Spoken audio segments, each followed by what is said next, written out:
Okay, so get this. We're diving into the world of DanTDM. DanTDM. You know, the Minecraft megastar, Right. beloved by millions, Yeah. built a whole empire on being family-friendly, Yeah.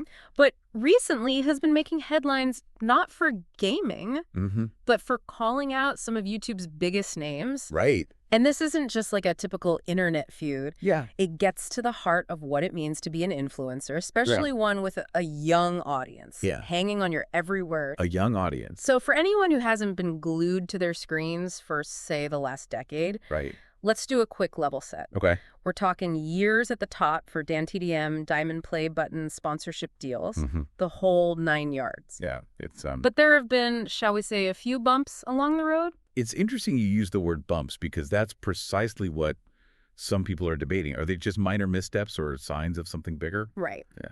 Take that incident a while back where he used a blowtorch on a stuffed toy. Okay. Now, before anyone hits the panic button, it was part of a larger video, and yes, there were safety disclaimers. Sure. But even so, it raised eyebrows. Yeah. And then there was that Twitch stream where a few choice words slipped out. Again, might seem small, but for someone with a carefully curated, G-rated image... It creates a dissonance, doesn't it? Right. It makes you question the persona, the brand he's built. Exactly. And that brings us to the real reason we're here, the infamous Lunchly blow-up. Okay. Picture this. Mr. Beast, Logan Paul, and KSI, Titans of the platform, launch a line of kids' meal boxes called Lunchly. Sounds harmless. Okay. Maybe even lucrative, right? Yeah. Well, DanTDM clearly didn't think so. Interesting. He goes on Twitter, "Sorry, X," Right. and does not hold back. Wow. He even goes as far as to say they're selling crap to kids who don't know better than to trust the people who are selling it to them. And it's that word trust that's really at the core of this whole thing. You're right. This isn't just about whether the food is good or bad. Right. It's about the responsibility that comes with having millions of young, impressionable eyes glued to your content. It's true. And that's what makes this so different from, say, a celebrity endorsing a product. Right. These YouTubers have built careers on this idea of authenticity, of being friends with their viewers. Yeah. So when that trust is seemingly leveraged to sell something, especially to kids, it hits differently. It does. Absolutely. But before we unpack DanTDM's stance further, Okay. we need to look at how the other players reacted because, spoiler alert, they did not stay silent. No. Okay, so we've got DanTDM calling out these YouTube giants, accusing them of exploiting their young audience for profit. Yeah. You know, this isn't going to end well, right? Not exactly a recipe for a quiet week on the internet. And you're right. The other guys involved in Lunchly, Right. They didn't just sit back and take it. No, they did not. KSI, never one to shy away from a confrontation, Right. goes on the offensive. Almost immediately, he fires back, accusing DanTDM of being a hypocrite, bringing up past sponsorships with companies like MuchPack. Which, for those keeping score, Right. is another snack box aimed at kids. Yeah. So KSI is basically trying to flip the script, make it seem like DanTDM is playing by the same rules he's suddenly criticizing. It's fascinating, isn't it? Because it speaks to a broader conversation about influencer culture in general. Right. Is it even possible to maintain a family-friendly brand while participating in the often cutthroat world of sponsored content? And the thing is, every creator involved in this has a slightly different approach to handling the backlash. Right. We've talked about KSI's more aggressive response. Yeah. But then you've got Logan Paul, who goes in a completely different direction. Oh, absolutely. Oh, yeah. Logan Paul goes for deflection. Totally. Starts talking about Lunchables.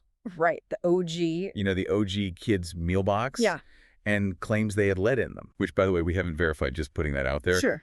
But his point is that Lunchly is somehow the healthier alternative. Right. As if that excuses everything else. Yeah, it's like he missed the memo entirely. Right. The issue isn't just about the nutritional value of the product, it's about the ethical implications of marketing directly to kids, especially when your entire brand is built on being relatable and trustworthy. Yes, exactly. And then for a completely different vibe, you've got Mr. Beast, who takes this almost sincere approach. He starts talking about how Lunchly uses quality ingredients, how it's supposedly better for you than Lunchables. Right. But again, it feels like he's missing the forest for the trees. It's almost as if these creators are so used to operating in a space with minimal regulation that they don't even recognize the potential harm in what they're doing. Yeah. Or maybe they recognize it but believe the financial rewards outweigh the ethical concerns. Yeah. This is a bit unsettling when you think about it. And that's what makes this whole Lunchley situation so significant, because while it might seem like just another YouTube drama on the surface, Right. it sparked a much larger conversation about influencer responsibility. Exactly. And what's even more interesting is that public opinion seemed to be overwhelmingly on DanTDM's side. It seemed to be, yeah, and we're not talking about a few random tweets here. This blew up. Right, this was huge. Pieces were written, Yeah. video essays dissected every angle of the argument, even online forums like Racetera, Right. a popular gaming forum for those unfamiliar, Right. were dominated by threads debating whether DanTDM was really the squeaky clean hero he'd always seemed to be. It really seemed to divide the internet, and it gets to the core of that question we were discussing earlier. Can someone with a family-friendly brand evolve their content and opinions? Right. Does DanTDM's past make him a hypocrite, or does it make his stand against Lunchley even more significant? It's a valid question. Right. After all, we've discussed his past controversies, the blowtorch incident, the swearing on stream. Yeah. So is this a pattern of inconsistency?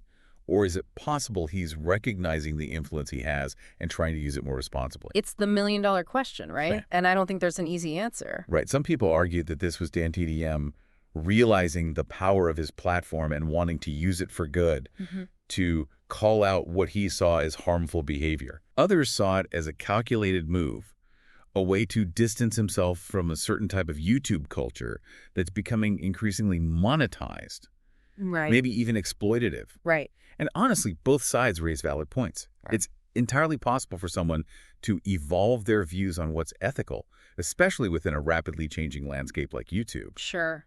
But it's also fair to question the timing and the motivation behind such a public stance. Exactly. And that leads us to an even bigger question. What does it mean for an influencer, especially one with a young, easily influenced audience, to be ethical?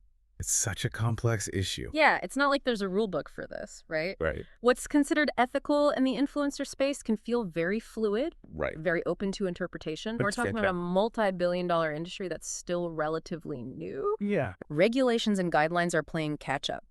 And frankly, the sheer speed at which this world moves makes it difficult to establish firm ethical boundaries. Yeah, totally. It's like the Wild West out there. Right. And it's often younger viewers, those with less life experience and arguably more impressionable minds, who are the most susceptible to influencer endorsements. And that brings us back to DanTDM and the Lunchley blow-up. Right. Regardless of his intent, he raised a flag. He did. He basically drew a line in the sand and said, we need to talk about this, guys. Yeah. We have a responsibility to be more mindful of what we promote, especially when it comes to products aimed at kids. Exactly. And that's huge. Whether you agree with his approach or not, he sparked the debate that needed to happen. He highlighted the uncomfortable tension between creating family-friendly content and participating in an industry often driven by profit over everything else. And it's not just about food, right? Oh. We're talking about toys, clothes, games, apps, all sorts of products and services marketed by influencers directly to their young viewers. It's true. And remember what we said earlier about trust? Right. That's the currency these creators trade in. They build these deep connections with their audience, and that comes with a certain level of responsibility. Of course. When that trust is perceived as being exploited, it can be really damaging not just for the influencer, but for the entire ecosystem. Absolutely. It makes you wonder, will this lead to any real change within the influencer industry? Right. Will we see more creators pushing back against questionable sponsorships? Will there be a greater emphasis on transparency and disclosure? Or will it be business as usual with profits continuing to trump ethics? Right. It's the big question, isn't it? It is. And that, dear listener, is the question we leave you with. A question for all of us. What would make you trust an influencer's recommendation, especially when it comes to something like food aimed at kids? Right.